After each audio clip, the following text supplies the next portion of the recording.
Welcome back. Keep that to It's yourself. yeah, it's commercial talk, Leslie. It's finally nice out, and that means it's time to party. Here with some of her tips for throwing the best party, because it includes wine. Welcome back to the show, the wine diva, Leslee Miller, everyone. Cheers! Cheers! I love this.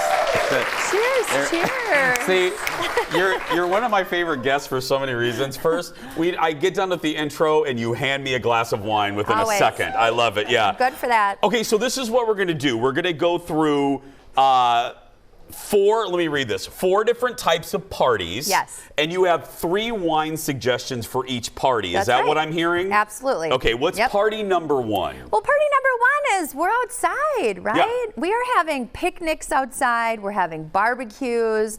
You might be taking a cute little bike ride. You want to pack some wine, some sandwiches, or maybe you're going to a backyard grill party. Okay, so that backyard grill is number 1. Yes. Okay. So I'm so into, and this segment's really about just the style of wine that you would bring, not necessarily these actual labels. Okay. So my big thing is I love these 2 grapes, Chenin Blanc and Viognier. They're just delightful. Yeah, and I got to tell you, my early 30s were spent drinking Pine Ridge. Right? Pine Ridge right there. Yeah. That's a good one, everyone. I love the inexpensive price point too. I mean, for $15, it's gulpable, you chill it, it goes with cucumber sandwiches. It's gulpable. Yes, it's so gulpable. And the next thing you know, you're naked on a Star Wars ride. That's right. Yeah. I love how every segment you're like, well, I don't really do shots, but. I don't. We've been out together. I don't.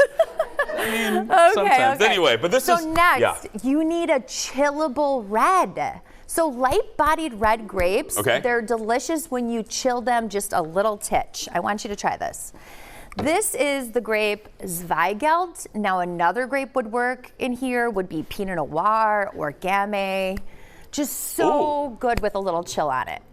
Oh, I've never thought of chilling a red. Yes, light-bodied red grapes. Yes. That is real good. So yummy. Oh, that's a favorite. Yeah, and Zveygelt, it's an Austrian grape, but it just goes with everything. You could do barbecue chicken, and then you could do roast beef sandwiches, all kinds of fun things. Oh, go get that, everyone. That's really good. Okay. And then also smoky. Think the grill. Now you're coming over, you're having burgers, you're doing ribs, some kind of like smoky, earthier style of wines. And again, not to overspend, because you could really kind of overspend on the grape Cabernet. Yeah. I love the region of Minervois. Anything in southern France, you can literally find for $14, $15.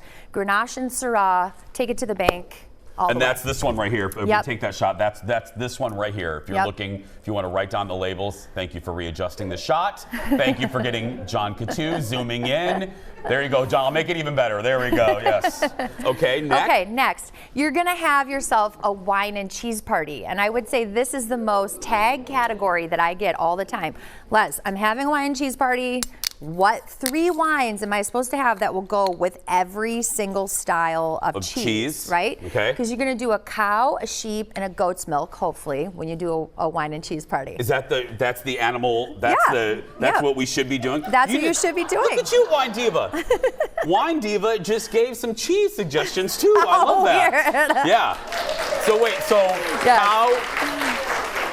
A cow's milk, sheep's milk, and goat's milk. Okay. So you could do like a Chev, a Pecorino, and a cheddar, right?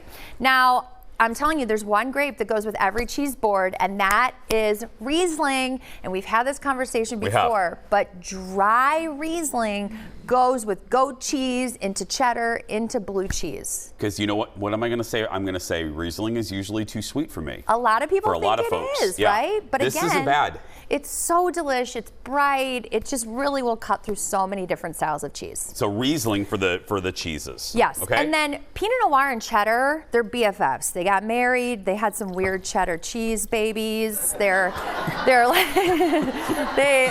I just, you know, I like when grapes get married. I like when grapes and cheese get married. It's so fun. It's kicking in, isn't it? Yes, it is. It's kicking in right about now, isn't it? Right. Yeah, there we go. 6 glass of wine this morning. Yep, All right, okay. So Pinot Noir and cheddar, also things like Pinot Noir and, you know, like a great sheep's milk cheese, like Manchego, things like that out of Spain are really fun. This is a Pinot project.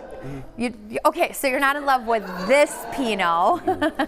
Okay. No. Okay, we'll pick up a Leslie knows different I'll Pinot. be truthful. You'll know that. Yes. If I like something, yeah. You'll tell me. Oh, wait a minute. Ted just told me in my ear, I'll like it if I picture a cheddar baby. Yeah. Well, I mean, we could go back to our Cheez-Its, Yeah. pairings, right? But the other grape that I like too is the grape Syrah. And I think Syrah is fun to put with blue cheese. You could also, again, do this with like aged Pecorino, sheep's milk, things like that.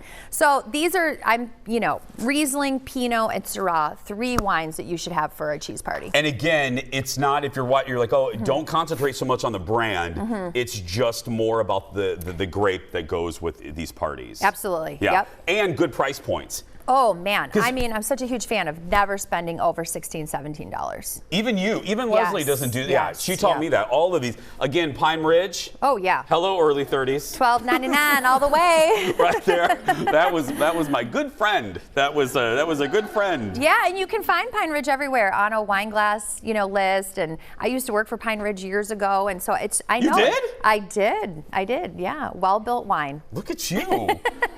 Cheese and everything. So we have many more. things. Okay, so 2 more parties coming up after the break. If you're going to have a fancy dinner party, yes, Leslie's going to help you out. And this is popular during this, a bridal shower.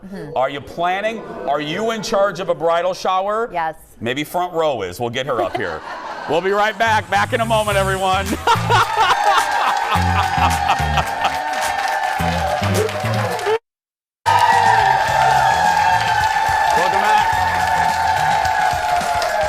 Okay, our wine extravaganza continues with our friend Leslee Miller, and we're talking parties, okay? So we covered cheese party, picnic, and now we're moving on to bridal shower. Wow, this is a question that I get a lot of this time of year. And here's the thing, you might be hosting for a lot of people, so let's not bake the bank. I swear to God. Let's not do that. It's all right. Break the bank. Let's not bank or bake. Either one. We know what you mean. Okay, so Vino Verde is a really great category. I know that every millennial wants to talk to me about Sauvignon Blanc. For some reason, they just discovered it during the pandemic. Millennials love Sauvignon Blanc? Yes, the whole world is out of Sauvignon Blanc. You just have random millennials coming up to you asking about Sauvignon Blanc? Yes, in fact, a girl 2 weeks ago said, I love this grape. Do you know about it? And I was like, oh, honey, yes, I do.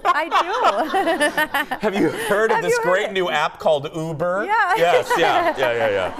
So Sauvignon Blanc, there's so many alternatives to that category. It's light, it's fresh, it's zesty. Pick up the region of Vino Verde, and you will never spend over $10. And again, these are small farmers. These are not giant companies. So may I? Yes, I think absolutely. I do love this.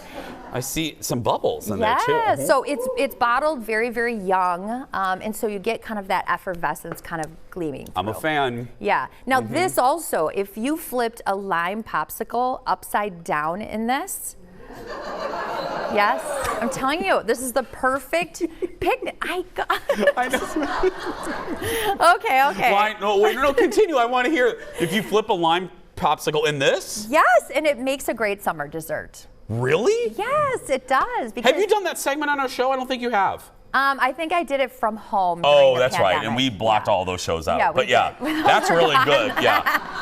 Okay, I'm a fan of this one. What's So you also, I mean, who doesn't love a sparkly pink at a bridal shower? Yeah, believe me. But pick up something different. I know we can go to like the Proseccos of the world, and we can go to all kinds of bubblies that are not necessarily dry. And I like the drier style. Again, I kind of went back to Austria for this. I like that. I like that label. And this is 100% Pinot Noir, just really juicy and lovey, very, very gulpable. Again, easy to drink. Okay. And then a red that I think everybody should have, one in your pantry, like your dinner table, what have you, but then a Côte d'Rône as a red. Again, Côte d'Rône just as a region. Again, you're not going to spend over $15, and everybody with a red wine palate will love it. So if you're looking for that's actually a really good suggestion. If you're looking for just a general one to keep in your house, just in case that friend comes over. Yes. That's a great Côte d'Rône, great category. Yep. Okay. Really quick though.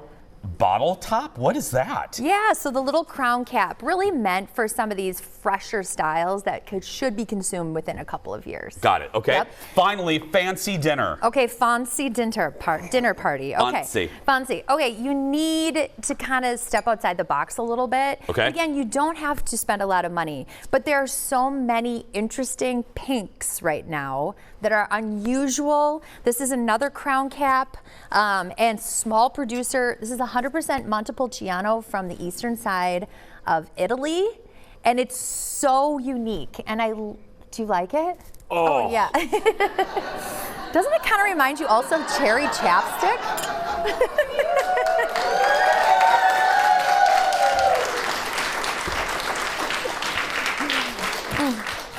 Oh, it's so good. That's real good. It's so good. Sorry, guys. It's so good.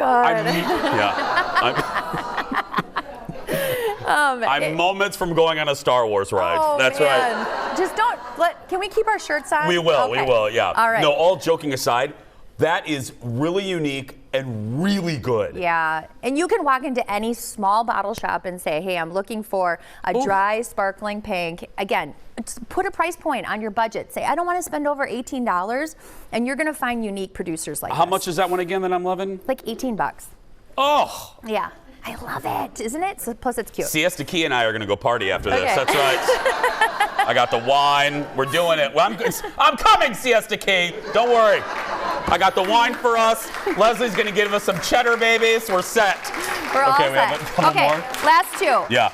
As far as whites go, Eastern Europe, you got to walk into this category and you're going to have to ask for some help. But Eastern European whites, no? No. Oh, okay. No. Not your style, but you can find, again, something unusual that's different. Yes, right? it is very unusual, just not my cup of wine. Right. But so it is. That one's from Croatia. I love it. Has a little rounder note to it. But again. Has a good finish. Now I'm liking it the more Lime popsicle, right? No. And our last one? Okay. Don't forget about this grape Gamay. I mean, it is like nerdy, it's cool, it goes with seafood, it goes with pork, burgers, steak. That's that one grape as a red grape that will really span a wide variation of entrees if you don't know what the host has prepared for dinner. Gamay, everybody. Gamay, and then what was this again for the generic red? Cote-Turon. Cote-Turon and Gamay. If you learn nothing else, those two for just a great generic wine. Give it up for Leslee Miller, everybody. Go to AmuseeWine.com. When we come back, I'm going into the audience right after this. Back in a moment. Probably one of my favorite wines you've ever brought. That is